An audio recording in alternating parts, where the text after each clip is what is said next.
folkens. Da har jeg drivet på å skyte litt. Jeg har vært på Bjørkelangen, jeg har vært på Andekloppa, jeg har vært på Fellemyra, jeg har vært på Losby. Og de siste gangene så har Oskar vært og surret med sine ting og vært på litt stevnere her og der, og så har jeg vært og prøvd meg litt på egen hånd. Og det har gått litt sånn passe, rett og slett. Og jeg har hatt med meg shotcammen min, og så har jeg liksom også soundfart YouTube for såkalte, hva skal vi si, skytevideoer, hagleinstruksjonsvideoer. Og der var det mye rart. Og så har jeg blitt litt inspirert der, og litt inspirert der. Og så tror jeg, hvis jeg begynner å se på hvordan dette har gått, så skal jeg være helt ærlig, har det gått ganske dårlig. Og det jeg frykter er at nå begynner jeg å blande korta, og jeg klarer ikke helt å ha fokus på det jeg skal gjøre, og gjøre det enkelt. Så jeg måtte ringe til en Oskar. Hei, Oskar. God dag. Det var sånn 911, eller 113. Hjelp! Ja? Lurer på det der hølet jeg driver og graver meg ned i, om du har en vei ut. Vi skal hjelpe deg ut av det hølet i dag. Det er ikke umulig. Det er faktisk sånn, altså. Og på onsdag, det er 2 dager til. Da skal jeg være på stevne. Det er egentlig bare meningsløst, men det er det fordi jeg skal da filme denne herlige gjengen fra Bjørkelangen jaktskyteskolen. Jaktskyteskolen. Ikke sant? Og dem har jo vært ute i vinden nå sist onsdag. Det gikk jo veldig bra. Ja, det gikk for min del så gikk det så der. Jeg tok jo førsteplassen, men det var ikke akkurat sånn kjempe, men vi var jo en tur på fylkesmesterskap, og der ble jeg jo da, eller regionmester da. Jeg får kjeft for det hvis jeg sier fylkesmester nå. Ja, for det heter jo ikke det lenger. Nei, nå heter det regionsmester, så jeg er regionens beste junior og regionens beste skytter. Ja. Og Bjørkelangen ble regionens beste lag, så da er vi jo... Da er vi oppe og nikker. Da er vi oppe og nikker. Ja. Og vi fikk jeg sier vi, jeg. Ja, vi. Men jeg blir listefyll. Men du, nå skal vi se at la oss gi et forsøk nå. Ja. Takk for at dere følger med, og fortsatt gidder å høre på dette volset her, men jeg tror det er relevant for mange av dere, skjønner dere. Og det som er fint, når dere går på en skytebane, det er folk som kan hjelpe dere. Men du må passe på litt hvem du hører på. At du ikke hører på for mange, og den du hører på, den må du egentlig stole på. Ellers så kan det gå enda verre. Og vi må ikke glemme her en ting, at det er jo veldig mange som står ferdig montert. Ja. Jeg har jo valgt å ikke gjøre det, fordi det er ikke en kompakt sporting-skytter jeg skal være. Du skal bli jeger. Jeg skal bli jeger, så jeg får jo en vanskeligere start. Det skjønner jeg. Du gjør det. Ja. Det letteste hadde jo vært om vi hadde startet med at du bare lærte deg teknikkene ferdigmontert. Yes. Det er jo den letteste veien til å gjøre det. Fordi at... Men nei, du skal bli jeger. Ja.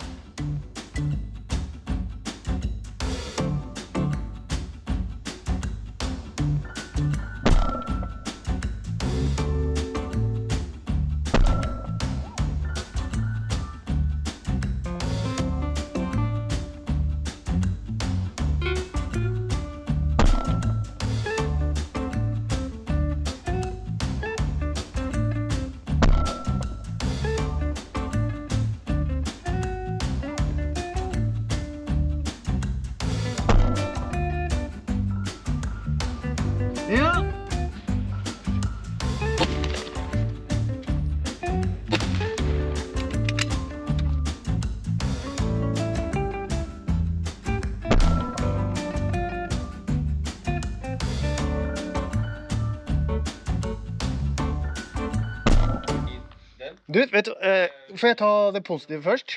Ta det positive. Jeg traff veldig mye mer nå enn det jeg gjorde forrige gang. Ja, hvorfor gjorde du det da? Nei, og det vet jeg jo ikke. Fordi at nå gikk du tilbake til det du er komfortabel med. Er det, ok. Vi må ha deg litt ut av komfortzonen, ikke sant? Ja, ok. Så... Fordi jeg gjorde jo ikke ting riktig for det, om jeg traff. Du gjorde ikke ting riktig selv om du traff, men du gjorde det ikke riktig. Nei. Svingte du at du drar igjennom? Jeg ser den. Sånn som vi sto her nå, jeg snakket til deg, Ja. sikte på dua, gå ifra åpne, ikke sant? Da gikk du til litt foran og så skjøt du på den C-dua der. Ja. Det gjorde du helt perfekt. Da traff du hver gang. Ok, så nå... Og hadde du gjort det på, hadde du slept B-dua nå, forbi pipa di, og gått igjennom og skutt, Ja. når du så foranholdet ditt på andre siden av dua, så hadde du treffet den midt i. det så jeg. Ok. Men du gikk ikke inn igjennom. Nei. Du tør ikke. Og så stoppet jeg Og et par så ganger. stopper du et par ganger. Sånn som noen duer, sånn som noen fugler, så kan vi ikke slippe dem forbi pipa. Vi kan ikke sikte midt på. Da må vi gå ut i front. Og da handler det om at du ikke stopper opp. Ja, Fordi ja. at, for at det blir til at du går Da havner jeg jo bak da, når jeg stopper opp og sikter da, ikke sant? Fordi at du er allerede litt for langt Ja. foran. Ikke sant? Da stopper du opp. Det er derfor vi bruker de andre teknikkene. For at hvis du stopper opp, så er ikke det riktig teknikk på den. Nei. Ikke sant? Nå aner jo ikke jeg hvilke teknikker jeg skal bruke når og alt sånt der, ikke sant? Det er ting som kommer det også. Men det skal fokus på nå da, hvis jeg kobler på det, tørre å slippe dua forbi pipa og ta den igjen og skyte. Ja. Vi skal ha en swing-through på alle duene her egentlig, det vi da. Alle duene bortsett fra C. Hvorfor det? Fordi at den er det et større forhåndhold på. Så da skal jeg Den ligge... er lenge... Er det pull away? Jeg skal bare Pull away. Du skal ligge ligge på den, og så skal jeg dra den og av så skal du litt gå under. forbi og skyte. Ok. Men den der, på grunn av vinkelen på den, så må vi ligge under den. Ja, Hvis ja, ikke så fordi han daler, ellers må jeg skyte den på vei opp da. Det går ikke. Nei, Nei, da er du verdensmester. tjukk i huet. Ja. Ok, da har vi litt å jobbe med. Da prøver vi på det. La han gå forbi pipa nå. Rolig, og så skyter du. Når du er foran. Ja. Bra. Kjempebra. Der lot jeg den gå forbi. Ja, det er bra. Kjempebra. Ja. Bra. Da gikk du i, sikta og gikk ifra. Ja. Det merket jeg. Det er sånn jeg ville skutt den. Og du er her nå, så må du ikke slippe den forbi pipa. Nei, skjønner. Rett opp på bang, ikke slippe den forbi. Bra. Du er litt over F-en, men det går fint. Men nå slapp den ikke forbi pipa. Nei. Jeg beklager, men jeg må få lov til å avbryte bitte litt til litt skamfull egenreklame. Inne på patreon.com/BerntNord så finner du denne videoen og alt annet av innholdet mitt 8 uker før noe annet sted i verdensveven. Der finner du også konkurranser og trekninger, eksklusivt innhold, og det hjelper meg å lage disse videoene til kostnaden av litt drikke. Patreon er kjempelett, men Vips er enda enklere. Så du kan også donere et beløp til 959459, og all støtte verdsettes enormt. Tusen takk! Nå tenker jeg trenger en pause. Nå må du ha en pause, for nå har vi hatt et par intensive økter. Det var... Jeg var jo sulten. Jeg var sulten på å skyte, merket jeg. Jeg synes det var gøy. Mye morsommere enn å stå og vente. Ja. Og så skal jeg være helt ærlig, jeg føler det gikk veldig mye bedre enn det de gjorde bare for en uke siden. Jeg ser en framgang. Ja. Jeg ser at vi har plukker da smått. Ja, Men det her var... Det hjelper jo at du står og ser og så forteller, gjør sånn. Selvfølgelig, for ellers så, det er jo derfor du kom hit. Ja. Ikke sant? Så dette var gull verdt, altså, og det mener jeg, Oskar, så det setter jeg veldig pris på. Nå har jeg noe å jobbe med. Jeg skal på banen igjen i morgen. Det er bra. Og så er det jo stevne på onsdag. Ja. Og det stevnet for meg, det er en trening. Ja, det skal vi tar det som trening. Ja, Jeg også skal... Det spiller ingen triller for meg. Jeg er der for å være listefyll. Og så er jeg der for å ta litt pulsen på hva en sånt stevne er. Ja. Ikke sant? Hvordan funker det? Det er nytt. Jeg har ikke gjort det. Så... Hvis jeg ikke tar helt feil, så tror jeg du kommer til å stevne nerver. Ja, det er garantert. Det får jeg alltid, og da kan det hende det går ordentlig gærent. Men, det tar vi som det er. Vi tar dette som det kommer. Jeg synes det er, sett på deg nå skyte, det er kjempefint. Når du gjør det riktig, så ser du det, du treffer. Ja. Det er jo ikke noe problem. Og da, som regel så har du treffet midt i også. Ja, det har vært noen fine. Du har hatt, men da har du gjort det sånn som jeg har sagt at du skal gjøre det, og ikke sånn som du selv vil. Nettopp, og da, hvis jeg bare fortsetter med det da, så havner vi der da. Hvis jeg øker da med 5% for hver gang, så går dette ganske radig, skal du se. Ja. Det gjør det. Du, takk for at du fortsatt gidder å tune på og se på dette halsnåle greiene med to halsnåle folk. To halsnåle folk.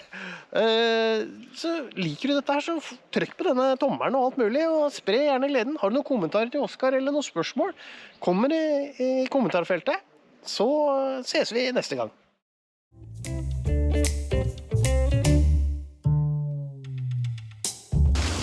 Da er dere sånne godværsjegere, dere?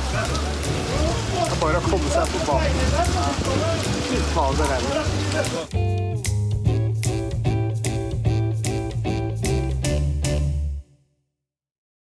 Men jeg bare skriker ut som en vanlig due, Ja. og så trykker du. Er det sånn det liksom funker? Og så trykker du på due 2 når jeg skyter due 1, da er det liksom... Ja.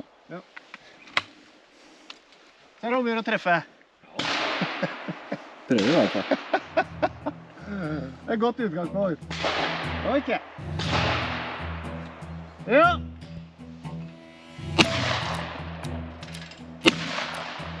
Det dømmes bom drept.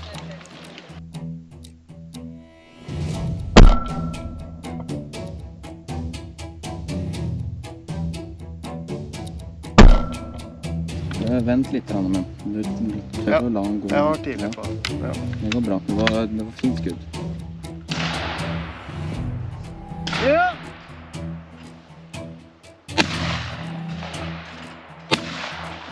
Det dømmes bom drept. Ja.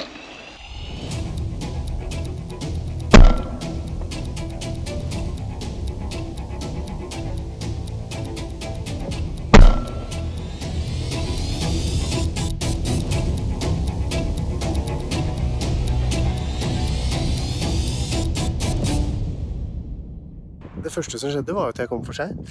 Eller jeg kom akkurat fordi jeg var en halvtime tidlig ute. Det var jeg ikke. Så jeg startet med 192 puls, og så fikk jeg skyte en serie. Min vinkel på dette her er at jeg nå bare finner ut hva et sånt stevne er. Og nummer 2 er jeg skyter kun for meg selv. Det er ikke på noen liste her. Så er det helt irrelevant. Så det kommer mer.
Ja.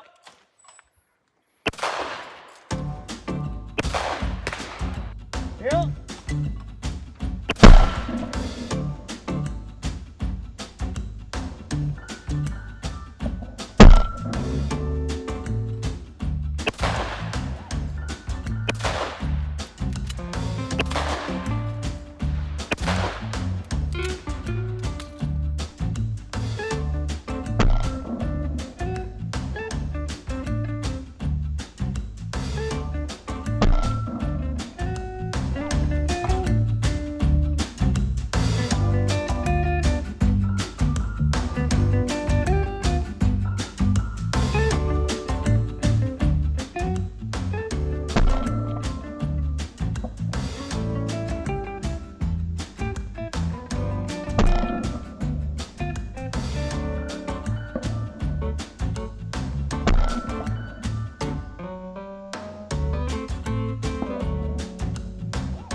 da var min første jomfruelige opplevelse her på et sånt skytterstevne. Det var gjennomført.